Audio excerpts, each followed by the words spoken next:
संविधान, जय संविधान और जय भारत। जय भारत।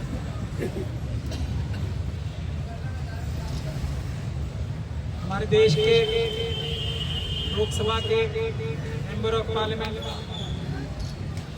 स्मरणजीत सिंह मान साहब मिशन सेव कॉन्स्टिट्यूशन की पंजाब की कन्वीनर और इस नौकरी नहीं न्याय चाहिए कि हमारी नेता जो संघर्ष कर रही है पिछले 51 दिन से अपने सभी साथियों के साथ मिलकर मिशन सेव कॉन्स्टिट्यूशन के सभी साथियों के साथ मिलकर बेनीवाल एडवोकेट बेनीवाल साहब, नाहरपुर से आए हुए सभी हमारे भाई, मैं सबके नाम नहीं ले रहा, बहने, प्रेस के लोगों, मैं मान साहब यहाँ हैं तो एक बात कहने से अपने आप को रोक नहीं पा रहा हूँ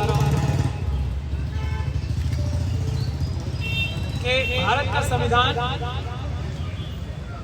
जो बाबा साहब डॉक्टर भीमराव अंबेडकर ने बनाया, वो एक ऐसा संविधान, एक ऐसा कॉन्ट्रैक्ट, एक ऐसा इंस्ट्रूमेंट है जो पूरी दुनिया के लिए मिसाल है और हर एक नागरिक को, हर एक सेक्ट को, हर एक क्लास को होलिस्टिक यानी कि संपूर्ण न्याय देने में सक्षम है। बाबा साहब डॉक्टर भीमराव अंबेडकर ने 1927 में मनुस्मृति जलाई थी और भारत का संविधान बनाया था।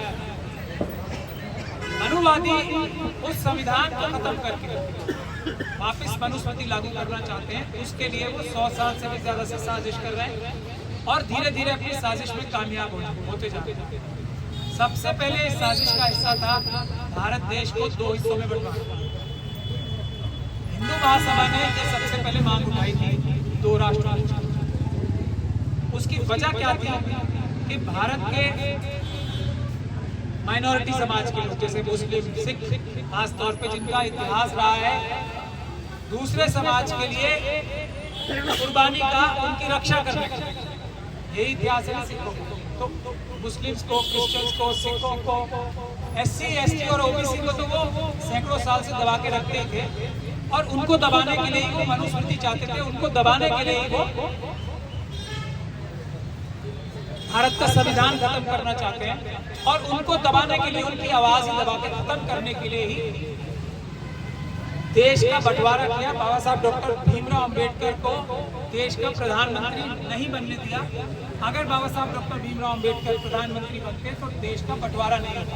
तो मनुवादियों ने और उनके एजेंट्स ने देश का बंटवारा तो चुना, देश का बंटवारा तो करवा दिया, लेकिन बाबा साहब को प्रधानमंत्री नहीं बने। आज भी ये संविधान इतना ताकतवर है। इस संविधान के खिलाफ माइनॉरिटीज को मैं आपको एग्जांपल दे देके बताता हूं, दुखी करने के लिए, प्रताड़ित करने के लिए, शेड्यूल कास्ट शेड्यूल ट्राइब को प्रताड़ित करने के लिए एक नहीं रोज कुछ ना कुछ करते हैं। दरबार साहब उसका एक एग्जांपल, बाबरी मस्जिद उसका दूसरा एग्जांपल, 84,000 बुद्ध विहार जो सैकड़ों साल पहले तोड़े गए थे वो उसका तीसरा एग्जांपल। अभी मणिपुर में 100 से ज्यादा चर्च तोड़े गए। समझ लीजिए आप, आराम भाई तेलुगु और मेती लेपुर नाम के 2 संगठन है जो RSS के संगठन है, उन्होंने 100 से ज्यादा चर्च तोड़े, नरसंहार कर रहे हैं ट्राइबल्स का। ये सब क्या है? ये सिर्फ इस चीज का उनकी कोशिश है कि किसी तरीके से बाबा साहब के संविधान से जो ये SC, ST, OBC और माइनॉरिटी के लोग हैं नाराज हो। कभी तो नाराज होंगे, कभी तो दुखी होंगे कि ये संविधान हमें अपना हक अधिकार नहीं दिला पा। इसके लिए एक नहीं, हर एक बहादुर कम्युनिटी का इन्होंने शोषण किया है अपने छल कपट और आपस में लड़ाने के लिए। तो सवाल हमारे सामने ये होता है कि आप अपनी किसी भी नाराजगी के लिए, जो नाराजगी है इन मनुवादियों के लिए, क्योंकि ये करने वाले ये हैं, भारत देश नहीं, भारत का संविधान नहीं, तो क्या हमें भारत के प्रति नाराज होना चाहिए या मनुवादियों के प्रति? यही डॉक्टर की भी लड़ाई। अब ये क्या कहें कि भारत का संविधान मुझे प्रोटेक्ट नहीं कर पा रहा है? नहीं, ऐसा नहीं। जरूरत कहाँ आती है। और ये सच्चाई की बात है कि हमारे SC ST OBC और माइनॉरिटीज के लोगों ने, डॉक्टर रितु ने तो थोड़े कड़वे शब्दों में 131 MPs के बारे में बोला था, मैं उन कड़वे शब्दों का प्रयोग नहीं करूंगा, लेकिन सच्चाई यही है कि हमारी लीडरशिप SC ST OBC और माइनॉरिटीज की असली आवाज वाली लीडरशिप अभी तक आई नहीं है, जो संविधान का प्रयोग करके इस देश की 90% जनता को इस देश का मालिक दोबारा बना सके और ये मनुवादियों को इनकी जगह पे रख सके। ये हमारी अपनी कमी है, वरना भारत के संविधान ने वो टूल और वो जरिया दिया है। अभी मेरी मान साहब से एक दिन बात हो रही थी पहले, तो इनके दिल में इतना दर्द था कि ये भारत की 2000 किलोमीटर जगह जो है चाइना ने छीन ली। अभी मान साहब भी शायद उसके बारे में बोलेंगे।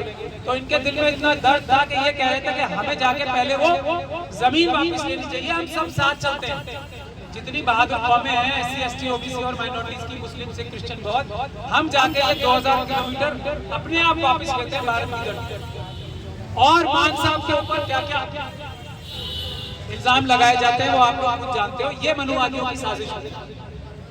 तो हमारे लोग अगर रिएक्शन, अगर गुस्से में, अगर किसी जुल्म के दबाव में आते हैं, अगर कुछ बोल जाते हैं तो मनुवादी उसी का इंतजार करते हैं।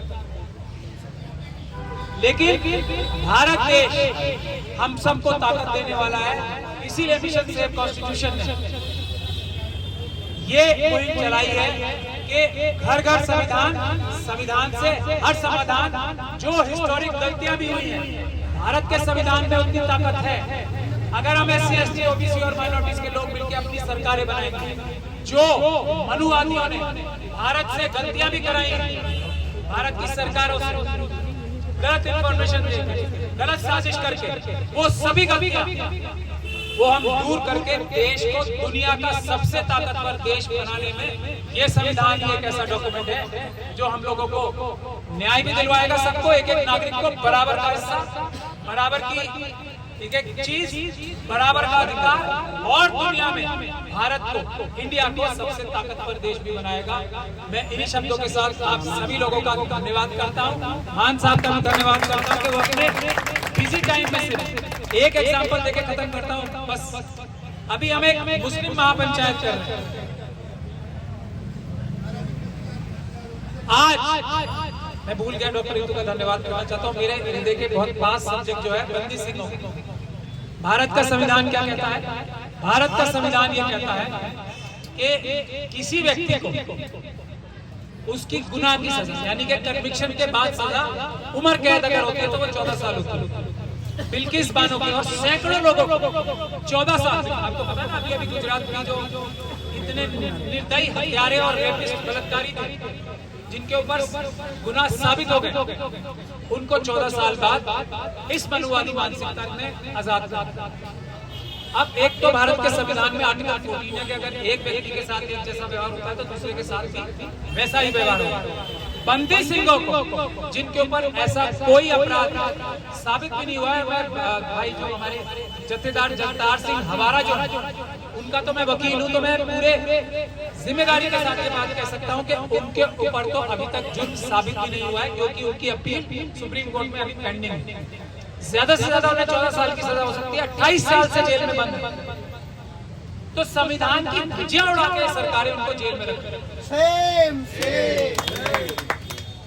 संविधान की धज्जियां उड़ा के, संविधान के विरुद्ध जाके, क्योंकि संविधान ये कहता है कि उनको अभी बाहर होना चाहिए था, सारे बंदी सिंहों को बाहर होना चाहिए था, क्योंकि जो उनकी अगर कन्विक्शन के बाद मैक्सिमम ज्यादा से ज्यादा सजा है, वो नहीं, उतनी नहीं, उससे डबल से भी ज्यादा सजा वो ऑलरेडी भुगत चुके हैं, बगैर गुनहगार साबित हुए।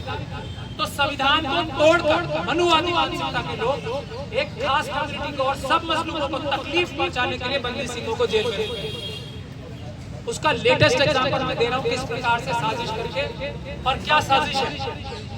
अभी हमने मुस्लिम महापंचायत 19 तारीख 29 तारीख को रामलीला मैदान में रखी, परमिशन वगैरह सब मिल गई हैं, ठीक है। हम पे दबाव ये बनाया जा रहा है, लेकिन उसमें डिमांड क्या है, ये बहुत ही इंटरेस्टिंग और समझने वाली बात है। यही मनुवाद की साजिश है। हम पे दबाव क्या है कि भाई हम तुम्हें ये मुस्लिम महापंचायत नहीं करने देंगे। क्यों नहीं करने देंगे? क्योंकि आपने एक गलती कर रखी है। क्या गलती कर रखी है कि आप इसमें ये कह रहे हो कि ये मुस्लिम महापंचायत आएंगे तो मुस्लिम, लेकिन ये आवाज उठाएंगे सब मजलूमों की, ये लड़ाई करेंगे, संघर्ष करेंगे सब मजलूमों का। ये SC ST OBC और माइनॉरिटीज की लड़ाई लड़ेंगे, ये मुसलमानों के सबकी लड़ाई लड़ेंगे। ये हटा दो, ये हटा दो। आप मुसलमान हो ना, मुसलमानों की आवाज उठाओ, सिर्फ मुसलमानों को बोलो जुल्म हो रहा है, मुसलमानों के साथ ज्यादती हो रही है, हमें कोई तकलीफ नहीं है। लेकिन ये मत करो कि मुसलमान अपनी इतनी बड़ी रैली करें लाखों लोगों की या बड़ी रैली करें और उसमें ये बोले कि ये मुसलमान, schedule caste, schedule tribe, OBC, Sikh, Christian बहुत की आवाज उठाएंगे, उनके लिए संघर्ष करेंगे। ये है साजिश, इसको आपको समझना है। तो वो कह रहे हैं कि हम आपको देख लो सुधर जाओ, मुसलमानों की आवाज उठाओ, हमें कोई दिक्कत नहीं, हम आपकी मदद भी करेंगे, सबकी आवाज मत उठाओ। ये प्रेशर बनाया जा रहा है, ये है साजिश। क्योंकि वो जानते हैं जिस दिन मुस्लिम भाइयों ने SC ST OBC सिख भाइयों की, OBC भाइयों की आवाज उठानी शुरू कर दी, इनकी मनुवाद जो है मिट्टी में मिल जाएगा। जिस दिन ये मनुवादी मानसिकता मिट्टी में मिल जाएगी, जिस दिन हमारे शेड्यूल कास्ट भाइयों ने मुसलमानों की, सिखों की, क्रिश्चियंस की, बौद्ध की आवाज उठानी शुरू की, उस दिन मनुवाद कहाँ जाएगा? हवा में उड़ जाएगा। जिस दिन हमारे OBC भाइयों ने बाकी सबकी आवाज उठानी शुरू की, उस दिन मनुवादी मानसिकता हवा में उड़ जाएगी। ये है साजिश, जिसे हमें समझना चाहिए। इसलिए अब भी एक हो जाओ। डॉक्टर ने तो जो लड़ाई लड़ रही है, ये क्या अपनी लड़ाई लड़ रही है? ये क्या शेड्यूल कास्ट कम्युनिटी की लड़ाई लड़ रही है? नहीं, ये सबकी लड़ाई लड़ रही है। जो NFS है वो क्या सिर्फ डॉक्टर पे लागू होगा? वो OBC में भी लागू होगा, वो ST में भी लागू होगा, वो शेड्यूल कास्ट में भी लागू होगा। बैकलॉग जो है वो तो सब पे ही लागू हो रहा है। करप्शन, पैसे लेके जो RSS अपने लोगों को लगा रही है, अपने भाई बंधुओं को लगा रही है, क्या वो सिर्फ डॉक्टर लक्कू को फायदा पहुंचाएगा? नहीं, वो सबको फायदा पहुंचाएगा जो ईमानदार लेक्चरर्स और प्रोफेसर हैं, जिनको नौकरियां नहीं मिली। तो इसीलिए मिशन सेव कॉन्स्टिट्यूशन का यही एक मेन मुद्दा है। घर घर संविधान, संविधान से हर संविधान। हम लोग अगर संविधान बचा लेंगे, संविधान को अमल करना शुरू कर देंगे, नौकरों को नौकर, प्रधानमंत्री इस देश के नौकर हैं, उनको नौकर की जगह पे, और मालिकों को, देश की जनता मालिक है, उसको मालिक की जगह पे रख पाए। यही मिशन सेव कॉन्स्टिट्यूशन का एक आंदोलन है, जिसमें आप सभी लोगों से गुजारिश है सब आए। ये लीडरशिप देने का, लीडरशिप बनाने का प्लेटफॉर्म है, ये लीडरशिप करने का प्लेटफॉर्म नहीं है। इसमें हम ये चाहते हैं कि सब लोग लीडरशिप करें, क़यादत करें और भारत के संविधान को मजबूत बनाएं, प्रैक्टिकल डॉक्यूमेंट बनाएं, अपने सही लोगों को चुन के भेजने का रास्ता निकालें। ये मिशन सेव कॉन्स्टिट्यूशन है। मैं आप सभी लोगों का धन्यवाद करता हूँ। मान साहब को जाना भी है, नहीं तो मैं कुछ और भी बोलना चाहता था, लेकिन मान साहब को हम सब लोग सुनना चाहेंगे और खास तौर पे चाइना के बारे में सुनना चाहेंगे, जो मान साहब और हमने मिलकर प्लान बनाया, उसके हम कब अमल करें, उसके लिए बहुत बहुत धन्यवाद। जय भीम, जय संविधान, जय भारत।